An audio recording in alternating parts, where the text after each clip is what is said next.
নমস্কার প্রিয় দর্শক শ্রোতা মণ্ডলী, সমাচার ত্রিপুরা চ্যানেলের পক্ষ থেকে নিয়ে শুভেচ্ছা এবং ভালোবাসা। আমি ডক্টর এস.পি. গোস্বামী আপনাদের সামনে এসেছি হোমিওপ্যাথি নিয়ে আলোচনা করব।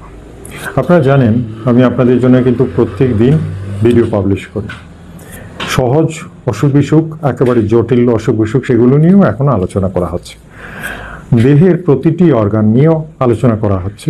হার্ট, কিডনি, প্রস্রাব সংক্রান্ত, যৌন রোগ সংক্রান্ত, একেবারে সর্দি কাশি থেকে শুরু করে প্রায় সব ধরনের রোগ নিয়ে আমাদের ভিডিও পাবলিশ হয়ে গেছে।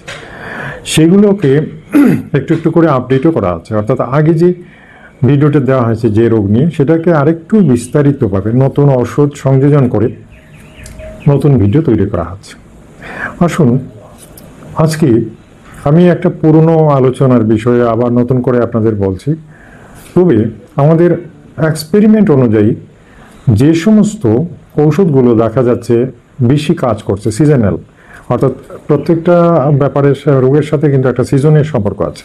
যেমন শীতের সময় একটা ব্যাপার, গরমের সময় একটা ব্যাপার, 12 মাসে বিভিন্ন ঋতু আছে। সেই সময়ে যে ওষুধগুলো সবচেয়ে বেশি ক্রিয়াশীল হয়, অর্থাৎ সবচেয়ে বেশি ভালো কাজ করে, একই রোগ কিন্তু সেই রোগের গ্রীষ্মকালে আবার ওষুধটা চেঞ্জ হয়ে যেতে পারে, বুঝতে পারছেন তো? আবার শীতকালে একটু চেঞ্জ হয়ে যেতে পারে, মানে পুরোটাই চেঞ্জ হয়ে যেতে পারে। তখন দেখা গেছে ওই গ্রীষ্মকালের ওষুধটা এই রোগের জন্য অ্যাপ্রোপ্রিয়েট না, আবার অন্য সময়ে কাজ করে। তো হোমিওপ্যাথিটা এরকমই, অর্থাৎ মানুষের চরিত্র, সিজন, এমনকি দিন রাত, মানে রাতের সময় এক ঔষধ, দিনের সময়, মানে কি বলবো, হোমিওপ্যাথি এত সূক্ষ্ম, এত জটিল যে ডায়াগনোসিস করে একেবারে সঠিক ঔষধ অনেকেই বের করতে পারেন। অনেক যারা খুব ডিপ হোমিওপ্যাথি নিয়ে রিসার্চ করেছেন, তারা কিন্তু রোগীকে কিছু জিজ্ঞেস করেন না, দূর থেকে রোগীকে দেখে ভালো করতে পারেন। সেটা আমার জীবনে হয়ে গেছে এরকম অভিজ্ঞতা। সেটার জন্য বলছি যে ভিডিওগুলো, প্রত্যেকটা ভিডিও একই রোগ, কিন্তু আবার যদি সেটাই সেই রোগেরই কোনো ভিডিও পাবলিশ হয়ে, জানবেন যে নতুন কিছু ইনফরমেশন এটার মধ্যে থাকবে এবং সেটা জানা আপনাদের দরকার।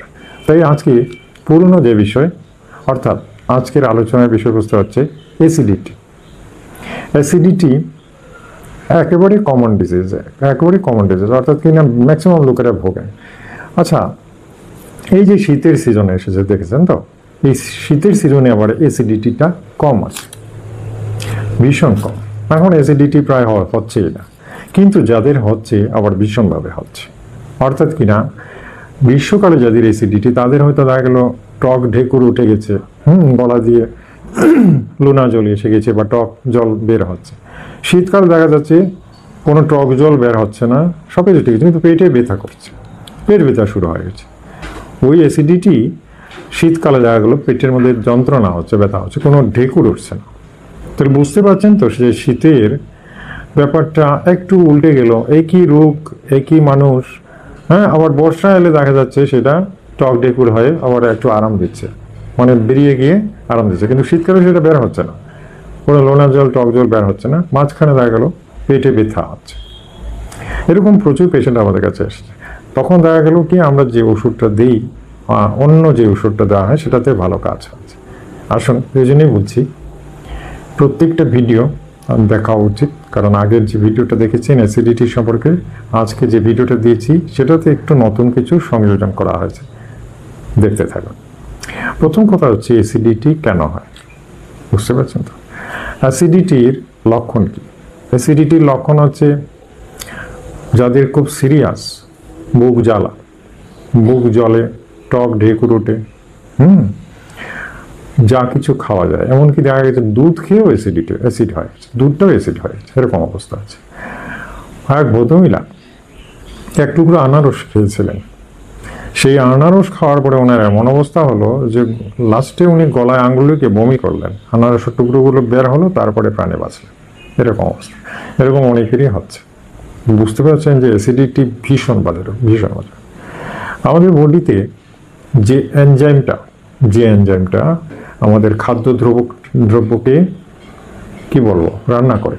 আমাদের পেটের মধ্যে কড়াই আছে, তো উনুন আছে, যেটাকে অগ্নি মন্দা বলে আয়ুর্বেদ শাস্ত্র, মানে আগুন আছে। অর্থাৎ যে খাদ্যটা আমরা আমাদের পেটে স্টমাকে যাই, সেখানে গিয়ে সেটা পাচক রস, যেটা এনজাইম, সেটাকে একেবারে নিংড়ে পিষে, হ্যাঁ, তার প্রোটিনটাকে গ্রহণ করে আর বাকিটা মলভাণ্ডে ফেলে দেয়।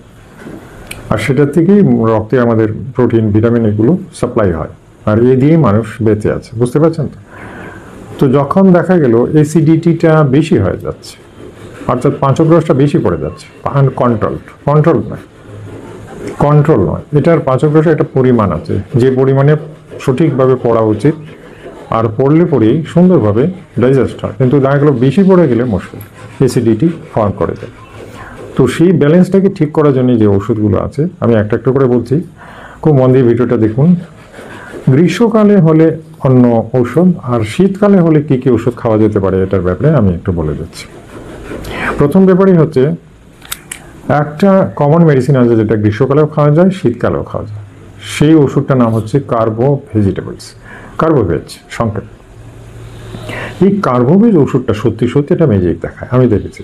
আমি ম্যাক্সিমাম লোককে দিয়েছি এই কার্বোভেজ 30 পটেন্সি নেবেন, বেশি নয়, 200 নয়, 30 পটেন্সির কার্বোভেজ নিতে পারেন, এবং 2 ফোঁটা করে দিন 2 বার খেলেই হয়, বেশি খেতে নেই।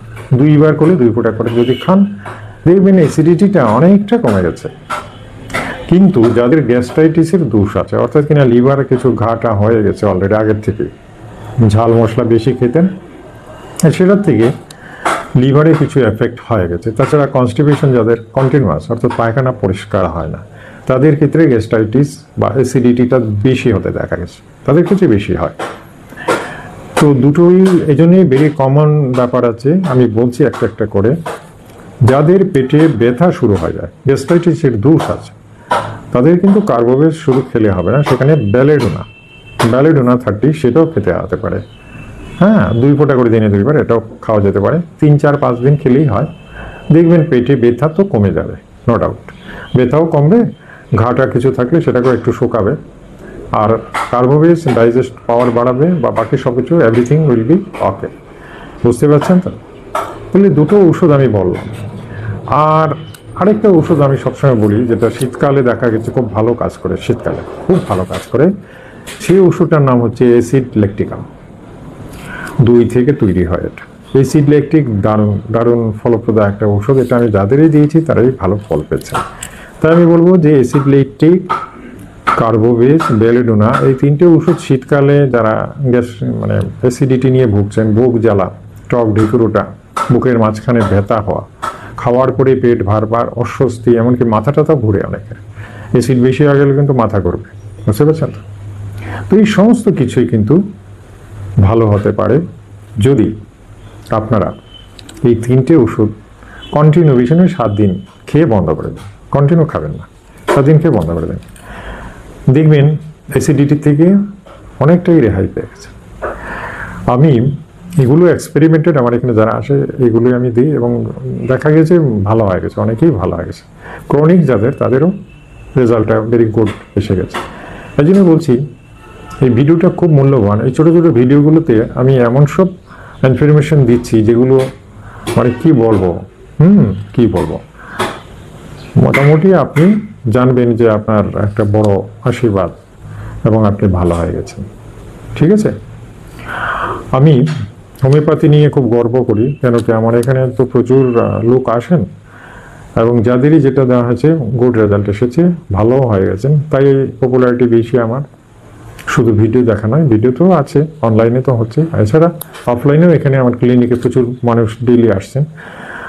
আর আমি যেটাই দিচ্ছি তাতে দেখা যাচ্ছে রোগটা ভালো হয়, সেটা ক্রনিক যে কোনো রোগ হতে পারে, একেবারে ক্যান্সার থেকে শুরু করে আপনার আজকেও তো দিয়েছি আমি ক্যান্সারের মেডিসিন। এছাড়া যতগুলো অর্গান আছে বডির, সবগুলোরই ভিডিও আমি প্রায় দিয়ে দিয়েছি। তারপরেও আমি বলবো যে যাদের ক্রিটিক্যাল ব্যাপার আছে, অর্থাৎ কিনা আপনি আরও কিছু সমস্যা নিয়ে ভুগছেন, শুধু গ্যাস্ট্রাইটিস নয়, আর প্রেশার থাকতে পারে, সুগার থাকতে পারে, কোলেস্টেরল বেড়ে যেতে পারে, আপনার হার্টবিটের সমস্যা হতে পারে, আপনার মাথা ব্যথা থাকতে পারে, জ্বর সর্দি কাশি হতে পারে, এমনকি আপনার আরও অনেক কিছুই থাকতে পারে যেটা আপনি মানে চিকিৎসা করেও ঠিক হতে পারছে না, অনেক এলোপ্যাথি ওষুধ খেয়েছেন, কোনো লাভ হয়নি। তো তাদের আমি বলবো যে দেখবেন এই ভিডিও ডিসক্রিপশনে আমার ডিটেলসটা দেওয়া আছে, এখানে ফোন নাম্বারও আছে, আপনারা আমার সঙ্গে একটু কনসাল্ট করুন। কনসাল্ট করলে ডিটেলসটা জানতে পারবেন, এবং আন্ডার ট্রিটমেন্টে নেওয়ার একটা সুবিধা আছে অনলাইনে, আমি আপনাদের গাইড করব যাতে করে সুস্থ হতে পারে। বুঝতে পারছেন? এই সহজ রাস্তা হোমিওপ্যাথি দিয়ে প্রচুর মানুষ সুস্থ হয়ে যাচ্ছে কম খরচে এবং খুব সাধারণ ওষুধগুলো দিয়ে, যেগুলো ক্রিটিক্যাল নয়। অ্যালোপ্যাথিতে গেলে আপনাকে ক্যাপসুল খেতে হবে, এটা খেতে হবে, ওটা খেতে হবে, মানে ইঞ্জেকশন নিতে হবে, বেশ একটা কষ্টদায়ক ট্রিটমেন্ট। তারপরেও দেখুন অ্যালোপ্যাথি 100 টাইমস আমি বলবো যে ওয়ান টাইম ট্রিটমেন্ট। আমি যতগুলো রোগী দেখেছি ওয়ান টাইম ট্রিটমেন্ট, অর্থাৎ কিনা ওষুধ শেষ আবার রোগ বেড়ে যায়, ওষুধ শেষ আবার রোগ বেড়ে যায়, এরকমই চলছে। যাই হোক, হোমিওপ্যাথিতে আবার একটা জিনিস আছে, আমি যাদেরই দিয়েছি, যেমন এক ভদ্রমহিলার কাশি ছিল দীর্ঘদিনের, অনেক ওষুধ খেয়েছিলেন, ভালো হয়নি, কিন্তু হোমিওপ্যাথি খাওয়ার পর আজ অবধি রিপিট হয়নি, আজ অবধি রিপিট হয়নি। এরকম আরও অনেক কেস আছে, অনেকগুলো কেস আছে আর রিপিট হয়নি, একদম সুস্থ হয়ে গেছে। তাই আমি বলবো যে হোমিওপ্যাথিটা সম্পর্কে জানুন, শিখুন, আমার ভিডিওগুলো রেগুলার দেখুন। আমার চ্যানেলে যারা নতুন এসেছেন চ্যানেলটাকে সাবস্ক্রাইব করে নেবেন, আর সাথে ওই বেল আইকনটা কিন্তু টিপে দেবেন। এটা না টিপলে পরে কি হয়, আমার পাবলিশ করা ভিডিওগুলো আপনার মোবাইলে যাবে না। বুঝতে পারছেন? এই ভিডিওটা ভালো লাগলে একটা লাইক দেবেন, রিকোয়েস্ট, আর ভিডিওটা শেয়ার করুন যাতে অন্যরা উপকৃত হয়। ঠিক আছে? কাল আবার আসবো আপনাদের সামনে নতুন একটা ভিডিও নিয়ে এবং অনেক কিছু জানাবো, যাতে আপনারা তাড়াতাড়ি শিখতে পারেন। ঠিক আছে? তাহলে আজকে এখানেই বিদায় নিচ্ছি, আগামী কালকের জন্য নমস্কার, ধন্যবাদ।